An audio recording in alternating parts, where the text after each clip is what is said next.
Assalamualaikum warahmatullahi wabarakatuh. Perkenalkan, nama saya Nova Andrianto, mahasiswa Ilmu Komunikasi Universitas Muhammadiyah Yogyakarta, peserta mata kuliah Metode Penelitian Komunikasi Kualitatif 2022. Nah, pada video kali ini saya akan menjelaskan apa itu analisis framing, analisis naratif, dan analisis semiotika. Nah, pengertian analisis framing. Nah, apa sih analisis framing itu? Jadi, analisis framing merupakan suatu metode atau analisis yang berfokus kepada bagaimana sih media itu membingkai atau mengemas suatu berita.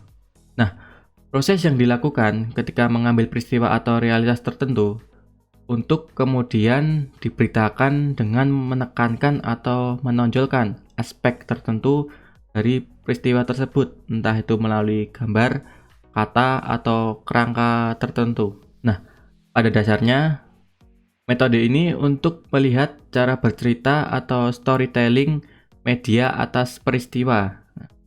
Bagaimana peristiwa tersebut dimaknai, bagaimana fakta itu ditulis atau disampaikan. Nah, jadi suatu peristiwa yang sama atau realitas yang sama bisa jadi dipahami atau dikonstruksi cara berbeda oleh media tersebut. Nah, tergantung dari kepemilikan ataupun kepentingan media tersebut. Nah, contoh dari analisis framing, di sini saya akan memberikan dua contoh, dua isu yang sedang hangat saat ini ya. Yang pertama ada framing media terhadap kandidat kepala presiden atau daerah. Contoh pertama ini, bagaimana sih media itu memframing peristiwa kandidat kepala daerah atau presiden. Nah, jadi misal media A nih memframing atau mengemas berita dengan lebih menonjolkan sisi pasangan A, sedangkan media B lebih menonjolkan sisi dari calon pasangan B, seperti itu. Nah, yang kedua, framing media terhadap pemindahan ibu kota. Isu ini juga lagi hangat. Jadi, gimana sih framing media terhadap isu ini? Nah, bagaimana sih media tuh memframing atau mengemas isu pemindahan ibu kota ini? Misal nih, TVA memframing lebih condong atau pro terhadap pemindahan ibu kota, sedangkan TVB memframing media dengan kontra terhadap pemindahan ibu kota. Seperti yang saya jelaskan tadi, nah, media itu belum tentu memahami suatu peristiwa dan mengonstruksikan secara sama, tergantung dari kepemilikan media atau ideologi dan juga dari kepentingan media masing-masing lah. Jadi, frame media dapat dilihat dengan menggunakan analisis framing itu sendiri. Nah, jadi media mengemas atau membingkai berita ke arah mana tuh dapat kita telaah menggunakan analisis framing.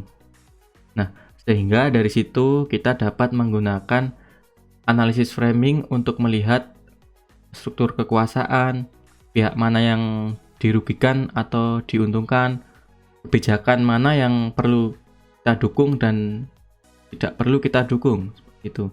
Menurut Erianto, analisis framing adalah analisis yang dipakai untuk melihat bagaimana media mengonstruksi realitas. Analisis ini juga dipakai untuk melihat bagaimana peristiwa dipahami dan dibingkai oleh media.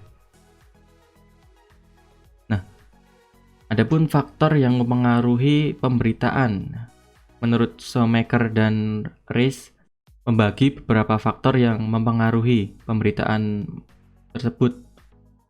Yaitu yang pertama ada ideologi. Seperti yang saya jelaskan tadi, setiap media mempunyai ideologinya sendiri-sendiri. Juga kepemilikan media juga mempengaruhi ekonomi atau pengiklan, rutinitas organisasi, dan personal atau wartawan. Lanjut ke analisis naratif. Definisi dari analisis naratif menurut Gerard Gennett, sebagai representasi dari suatu peristiwa atau rangkaian peristiwa-peristiwa. Analisis naratif biasanya digunakan untuk menganalisis film atau novel dan merupakan suatu analisis yang berkaitan dengan narasi fiksi maupun non-fiksi. Analisis naratif digunakan untuk menjadikan teks sebagai sebuah narasi suatu dengan karakteristik tertentu, yaitu terdiri dari rangkaian peristiwa. Terdapat urutan peristiwa, pemilahan bagian peristiwa, mana yang diambil dan mana yang dibuang. Pokok dari analisis naratif ini ialah untuk mengetahui bagaimana sih suatu peristiwa itu disusun. Ikatan satu peristiwa disusun dengan peristiwa lain, urutan peristiwa, mengapa peristiwa satu diletakkan di awal dan yang lainnya di akhir, dan mengapa peristiwa tertentu dikaitkan dengan peristiwa yang lain. Itu. Adapun fungsi dan manfaat dari analisis naratif. Yang pertama yaitu membantu memberikan pemahaman bagaimana pengetahuan, makna dan nilai diproduksi maupun disebarkan dalam masyarakat. Yang kedua, dapat memungkinkan untuk membantu menyelidiki hal-hal yang tersembunyi atau laten dari suatu teks. Yang ketiga, membantu memberikan pemahaman bagaimana sosial politik digambarkan oleh pandangan tertentu. Sehingga dapat kita ketahui kekuatan dan nilai sosial mana yang dominan di masyarakat. Yang keempat, merefleksikan kontinuitas dan perubahan komunikasi. Adapun contoh dari analisis naratif, contoh kepahlawanan dan kejahatan. Cantik atau tampan, kejahatan, buruk muka, individualis, kolektivitas, dan perjuangan keras, kejahatan, kerajaan jahat atau setan. Dan yang terakhir, imajinasi penemuan, dan di kejahatan, teknologi kekuatan. Itu. Untuk dapat menganalisis narasi, salah satunya dengan story atau plot. Jadi, story ini adalah urutan kronologis dari suatu peristiwa yang utuh dari awal sampai akhir, di mana peristiwa tersebut bisa ditampilkan melalui teks ataupun tidak. Sedangkan plot adalah hal yang digambarkan oleh teks secara eksplisit. Lanjut ke analisis yang terakhir, yaitu analisis semiotika.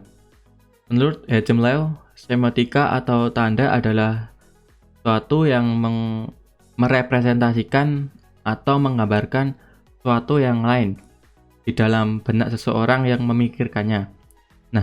Tanda terdiri atas dua materi dasar, yakni ekspresi seperti kata, suara, atau simbol, dan sebagainya, dan konten atau isi, atau makna atau isi. Secara etimologis, Saussure menyebutkan bahwa semiotika sebagai ilmu yang mengkaji tentang tanda sebagai bagian dari kehidupan sosial. Lanjut, tong dan parol. Tong merupakan abstraksi dan artikulasi bahasa pada tingkat sosial budaya. Sedangkan parol merupakan ekspresi bahasa pada tingkat individu. Agar lebih mudah dipahami, long bisa kita sebut sebagai sistem bahasa yang berlaku, sedangkan parol adalah bagaimana individu berbahasa dalam sistem tersebut. Dengan demikian, maka parol terikat dengan long. Contohnya, asap rokok dihubungkan dengan rokok dan dengan kanker. Bunga bakung biasanya dikenal sebagai simbol kematian, hari Paskah, dan atau kebangkitan. Selanjutnya, Saussure semiotika kemudian dielaborasi sebagai hubungan tripartit, yakni tanda sign yang merupakan gabungan dari penanda signifier dan penanda signified, menurut Fiske dan Hartley. Signif atau petanda dan signifikan atau penanda.